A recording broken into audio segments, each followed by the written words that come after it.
En 1974, un petit groupe de Français de Cap-Saint-Georges s'est réuni pour former les Terre-Neuviens français, la première association française à Terre-Neuve. Leur objectif était de préserver la langue et la culture française. 5 ans plus tard, ils ont organisé leur premier festival folklorique français, une longue veillée. Je suis une fille qui parle français, mais ici dans ce berber. Tout le monde nous dit qu'on est chanceux, parce qu'on vit au pays du bon Dieu. La première festival Une longue veillée a eu lieu ici même sur ce terrain de Bar-le-Moll. Les festivals étaient des immenses célébrations de la musique française et traditionnelle. À son apogée, le festival attirait des musiciens folkloriques de tout le pays et présentait des artistes célèbres, tels que le violonneux français de Terre-Neuve, Émile Benoît. L'un des jeunes musiciens de l'époque était Marc Ier. Marc était un musicien dans les premières années d'une longue veillée et il joue encore aujourd'hui. Nous sommes dans le Ballfield au Cap. Oui. Pourquoi? Parce que c'est ici qu'on a eu le premier festival francophone sur l'île de Terre-Neuve. Ça s'appelait une longue veillée. Longue veillée. Oui. D'où vient ce nom? Bien, le mot veillée, c'est quelque chose qui était commun ici. Une veillée, c'est quand les gens vont visiter leurs amis à leur maison, puis ils passent 2, 3, 4 heures ensemble, OK? Soit juste pour jaser, jouer aux cartes ou avoir une fête. Ça commence le vendredi. Le samedi, ça finit sur le dimanche. Vendredi, c'était un accueil de tous les musiciens. On avait des musiciens de Nouveau-Brunswick, Nouvelle-Écosse, l'île du Prince-Édouard, les îles de Madeleine. OK? Et donc, c'était un rassemblement de musiciens avec les musiciens locaux. Ça commence le vendredi soir au centre. Il y avait un vieux centre là qui n'est plus là maintenant. Malheureusement, ça a brûlé. Puis, c'était une grande soirée de musique et de danse. J'ai entendu qu'il y avait un petit peu de monde ici pour les premiers festivals. Oui, il y en avait. Cette communauté, on avait entre 3 et 4 000 personnes. Mais ce week-end-là, on avait environ 10 000 personnes au moins, si pas plus, OK? C'est avec nous autres, on n'avait jamais vu ça. Le champ ici est rempli. Des voitures stationnées à peu près 2 km en bas, sur les deux côtés de la rue, même aller dans cette direction-là. Il y avait des campers stationnés partout, dans les champs du monde, OK? Mais c'était vraiment beau. On avait eu du soleil, il faisait chaud, de la musique. Tout le coin ici, là, c'était rempli d'artisanat. Il y avait des gens qui faisaient des casiers pour le homard, faisaient des filets pour la pêche, des tricotages, de la peinture, toutes sortes d'affaires. Une des mémoires que j'ai qui est vraiment forte, c'est, tu sais, à certains points, il a annoncé qu'il n'y avait plus de bière dans la communauté. Puis, avec toute cette boisson-là, tout ce monde-là, il n'y avait pas d'accident. Non. Il n'y avait pas d'argument. Tout était bien. Tout le monde était en bon esprit, en fête. On fêtait. Marc, toi, tu étais impliqué là-dedans comment? Musicien, au début. Je me rappelle cette année-là, il y a un musicien de Québec qui est venu. Son show name, là, était Cassonade. OK. Puis il a fait, il nous a donné une formation de 2 jours pour comment composer des chansons. Puis le dimanche soir, sur le strad, là, on a présenté une chanson qu'on avait fait ensemble. Merci beaucoup. Bienvenue. Oui, tu vas jouer pour nous autres, je pense, peut-être? Oui. On va voir. Si le temps le permet. Oui. Bonjour mes amis, c'est bon de vous voir. Ça fait longtemps qu'on ne s'est pas vu.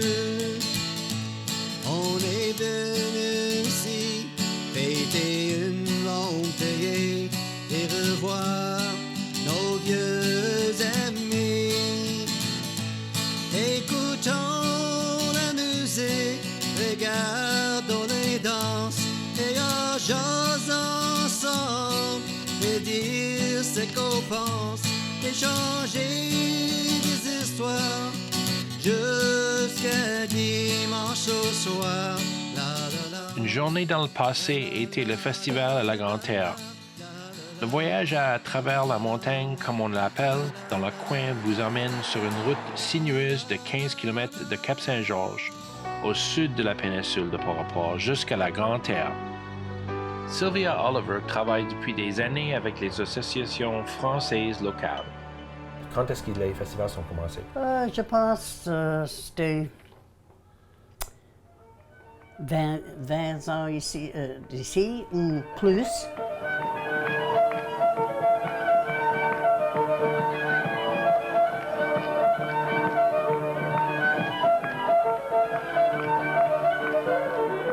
J'ai donné l'aide avec les femmes pour servir la nourriture. Et aussi, j'ai donné l'aide pour jouer avec les enfants. Et toutes sortes de choses. Donc, les festivals, c'était vraiment des affaires de famille? Oui. Sur dimanche, surtout. Le festival était dans l'école les premières années. Mais après, quand le temps était beau, c'était dans le champ derrière le centre. Lequel de ces deux préfères-tu? De hall, c'était mieux. Parce que c'était dans l'air fraîche et tout ça. Et tu avais la chance de parler à tout le monde.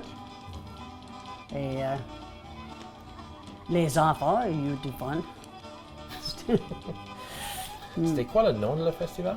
Une journée dans le passé. Le monde est célébré le temps passé avec la musique et les amis et la nourriture et tout ça. Et la danse, puis... Oui, c'est ça. La danse carrée avec les enfants et les adultes aussi. Est-ce qu'il y avait les artisanats aussi? Oui, oui. Est-ce qu'il y avait beaucoup de musiciens de la région qui jouaient dans le festival? Oh oui, c'était là. Au premier, mon Dieu, oui. Mais tout de suite, il n'y a plus qui reste. Non, il n'y a pas beaucoup. Pas beaucoup. Est-ce qu'il y avait beaucoup de monde qui sont venus au festival? Oh oui, tout le monde. Surtout sur le dimanche, tout le monde va au festival. Est-ce qu'on continue avec les festivals aujourd'hui? Oui, mais c'est pas la même chose. Les festivals de L'Anse-à-Canard ont toujours été populaires auprès des habitants de la péninsule de Port-à-Port. Cette petite communauté d'une cinquantaine de personnes a accueilli des centaines de musiciens et des milliers de spectateurs de Terre-Neuve et du monde entier. Robert Félix est un musicien local et légende culturelle de chez les Français à L'Anse-à-Canard. Je travaille ici au bureau, oui, comme agent culturel, puis ça fait bien des années. Oui. Depuis 89, ça fait là 32 ans. Là, je fais bien partie de l'EDFES. Qu'est-ce que tu fais avec les festivals ici?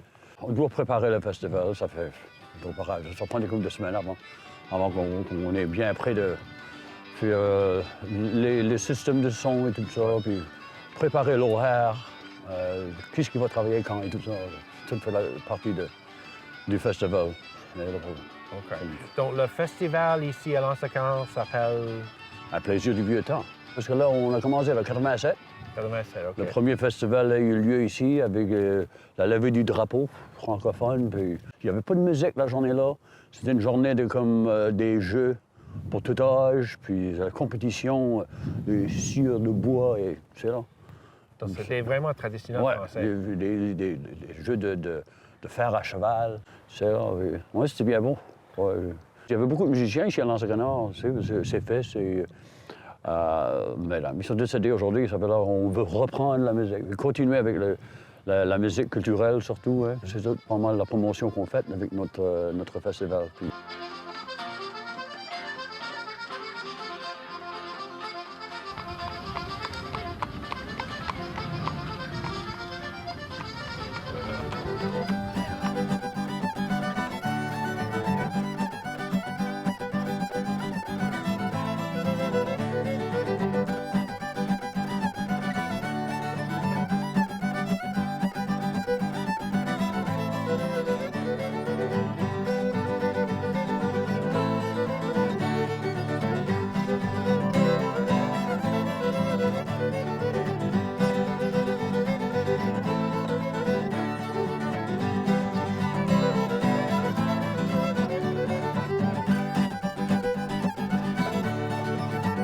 La musique reste toujours un aspect important de la région. J'ai envie de danser. La prochaine fois, on va regarder comment les musiciens locaux se battent pour préserver leur tradition. À la prochaine fois, au Pays du Bon Dieu!